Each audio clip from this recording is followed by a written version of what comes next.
Hello everyone, আসসালামু আলাইকুম। আশা করছি আপনারা সবাই অনেক ভালো আছেন। আমরাও সবাই আলহামদুলিল্লাহ ভালো আছি।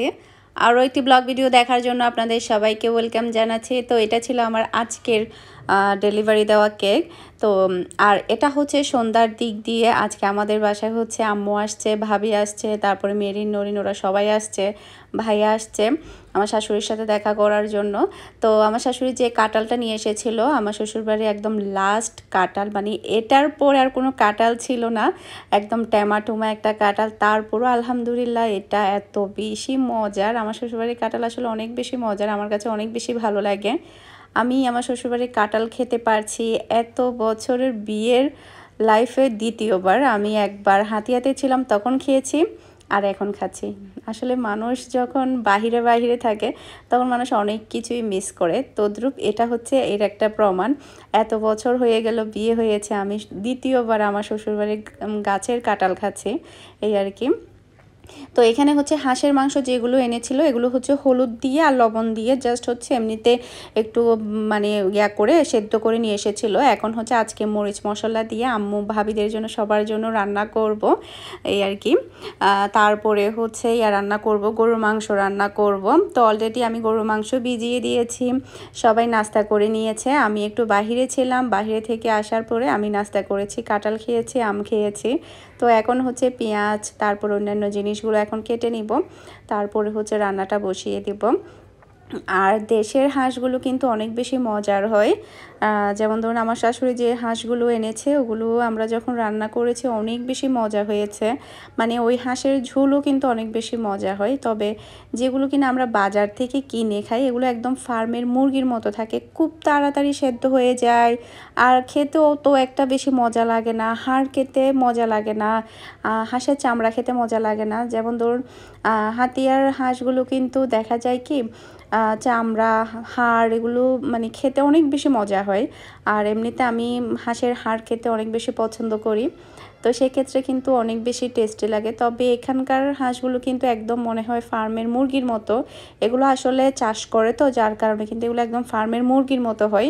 আর যেগুলো কিনা গ্রামের ওগুলো তো আসলে মানে একটু দেরিতেই বড় হয়, তারপরে হচ্ছে গ্রামের থাকে, সব মিলিয়ে কিন্তু ওগুলো খেতে অনেক বেশি মজার। তো আমার শাশুড়ি যেটা এনেছে ওখান থেকে তো একটা রান্না করছি, আর একটা হচ্ছে মিহির বাবার জন্য দিব। মিহির বাবার জন্য হচ্ছে আরও অনেক কিছুই দিব। একটা লোক যাবে অফিসের, হচ্ছে একটা ভাইয়া যাবে, উনি অনেক কিছুই নিতে পারবে, ম্যাক্সিমাম বলেছে 10 কেজি মতো নিতে পারবে। তাই মিহির বাবার জন্য রান্না বান্না করব, তো সেটাও ইনশাল্লাহ আপনাদের সাথে শেয়ার করব কি কি রান্না করেছি। তো ওকে যেহেতু 10 কেজি দিতে পারবো তাই বেশি বেশি করে রান্না করে ওর জন্য পাঠাবো আর কি, এটা চিন্তা করেছি। আর আজকে যেহেতু হাঁস রান্না করব, হাঁসের মাংসর মধ্যে কিন্তু প্রচুর পরিমাণে মশলা দেওয়া হয়, মশলার মধ্যে কিন্তু হাঁসের মাংসটা রান্না করলে অনেক বেশি মজা হয়। আর আলহামদুলিল্লাহ হাঁসের মাংস গরুর মাংস আমি অনেক মজা করে রান্না করতে পারি। আসলে আমি না, আমার বাবার বাড়ির ফ্যামিলি মেম্বাররা তারপরে মিহির বাবা অনেক বেশি পছন্দ করে গরুর মাংস হাঁসের মাংস রান্না আমার হাতের। তো ও পাশে কিন্তু আমি প্রেশার কুকারে গরুর মাংস বসিয়ে দিয়েছি, এরপরে হচ্ছে এই সাইডে হচ্ছে আমি এখন হাঁসের মাংস বসিয়ে দিচ্ছি। এখানে আমি পেঁয়াজটাকে হালকা একটু ব্রাউন কালার করে ভেজে নিচ্ছি, এরপরে হচ্ছে আদা রসুন বাটা দিব। আর মানে শীতের সময় কিন্তু হাঁসগুলো অনেক বেশি টেস্টি হয়, আর মানে নোয়াখালী অঞ্চলে কিন্তু শীতের সময় হাঁসের দামও কিন্তু অনেকটা বেশি বেড়ে যায়, যেহেতু মানুষের চাহিদা বেশি থাকে। ওখানে তো আসলে মানে চিতল যেটা আর কি আর কি খোলা যা পিঠা যেটা বলে, খোলার মধ্যে যেটা তৈরি করে ওটা দিয়ে হচ্ছে হাঁসের মাংস খাই, তারপর গুড় দিয়ে নারকেল দিয়ে খাই, রস দিয়ে খাই। তো যার কারণে কিন্তু হাঁসের একটা মানে মৌসুম চলে ওদিকে, যার কারণে শীতের সময় অনেকটা বেশি দাম বাড়ে, আর শীতের সময় হাঁস কিন্তু খেতেও অনেক মজা হয়। তো যাই হোক এখানে হচ্ছে আমি আদা রসুন দেওয়ার পরে শুকনা মরিচ, হলুদের গুঁড়া, ধনে গুঁড়া, জিরে গুঁড়া সব কিছু দিয়ে দিয়েছি। আর যেহেতু মাংসটা এখানে ভাপানো ছিল, মানে একটু হালকা সেদ্ধ করা ছিল, তো এখানে বরফই ছিল, তো আমি পুরো বরফ সহ দিয়ে দিয়েছি, কারণ এগুলো মশলার সাথে হালকা কষতে কষতে কিন্তু এটা খুলে যাবে। এটা কিন্তু এখনও খুলছে না, যেহেতু আম্মুরা চলে যাবে রাত হয়ে যাবে, সে কারণে আমি তাড়াতাড়ি বসিয়ে দিচ্ছি। আর আমি আজকে বাসায় এসেছি 8:30টার দিকে। অনেকটা বেশি লেট হয়েছে যেহেতু আমার অনেকটা কাজ থাকে, কুরিয়ার করতে হয়, তারপরে হচ্ছে নিউ কালেকশন আসলে এগুলো আনতে হয়, সব মিলিয়ে কিন্তু প্রচুর টাইম লেগে যায় বাহিরে গেলে। ম্যাক্সিমাম তো 2 ঘন্টা লাগে কমেরটা, এই আর কি। তো যাই হোক, এখানে আপনারা দেখতে পাচ্ছেন আমার হাঁস রান্নাটা কিন্তু ভালোভাবে কষানো হয়ে গিয়েছে। হাঁসের মাংস যত বেশি ভালোভাবে কষাবে তত বেশি মজা। মানে আসলে মশলার উপরে সবচাইতে বেশি ডিপেন্ড করে। মশলাটা যত বেশি সুস্বাদু হবে, মাংসটা খেতে তত বেশি সুস্বাদু হবে। যদি অতিরিক্ত জাল দিয়ে মাংসটা ভালোভাবে কষিয়ে এরপরে যদি রান্না করে তখন দেখা যায় মশলা খুব একটা বেশি ঢুকে না। তো এখানে দেখতে পাচ্ছেন আমার মাংস রান্নার রেডি আলহামদুলিল্লাহ। হাঁসের মাংস, গরুর মাংস দুইটাই অনেক মজা হয়েছে। এরপরে এখানে হচ্ছে ডাল। আয়াস আসছে? আয়াস কোথায়? মেয়ে কাকা কই?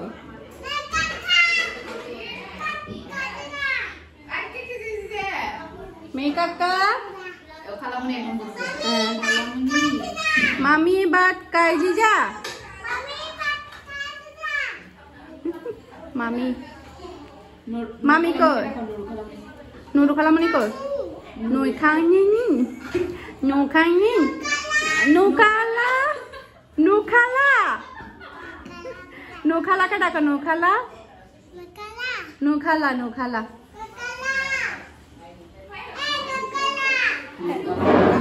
নু খালাকে ডাকো। নৌকালাকে ডাকো। নৌকালা এই নু নু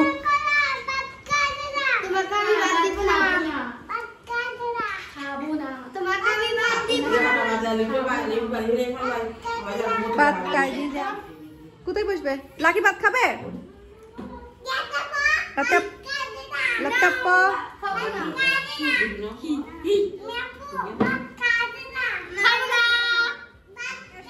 আয়াসকে ডাকো ভাত খেতে। হ্যাঁ দিদাম্মু। এই টুন্টু আয়াসকে ডাকো। ইন আসল গুস্ত নাই গরু গুস্ত, আসল গুস্ত কিন। ডালও দেয়। এ আয়াসকে ডাকো ভাত খেতে। আয়াস কই? কই দাদু কই? দাদু কই?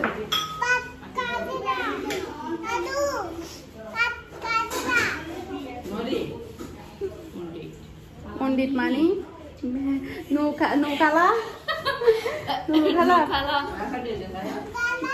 নৌখালা নৌখালা নৌখালা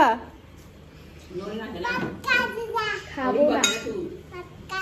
দাদুকে ডাকো। দাদুকে ডাকো। আমি ভাত খাবো না। এটা কে বাবা? তাকাইও। আয়ানা আয়ানা টিকে টিটিশ টিটিশ টিটিশ টিকে কে এটা আম্মু? হ্যাঁ বেবি বেবি এই মেয়েটার সামনে রাখিয়েন না। আইশু ও আইশু আইশু বাবা এটা কলিজা, এটা একটা কলিজা তাই না? এটার পাশে আর হালালার ন ন এটার পাশে আর হালালার। তো এটা হচ্ছে পরের দিনের ভিডিও। পরের দিন হচ্ছে বাজার করতে আসলাম। বাসায় হচ্ছে বাজার শেষ হয়ে গিয়েছে, তো আজকে চিন্তা করলাম যে মুরগি কিনে নিব, এরপরে হচ্ছে মাছ কিনে নিব। তো এখানে মুরগি আর হচ্ছে মাছ দেখছিলাম। এখানে আসলে বাজারে কি বলবো, এত বেশি ভেজাল, সব কিছু ভেজাল ঢুকিয়ে দেয়।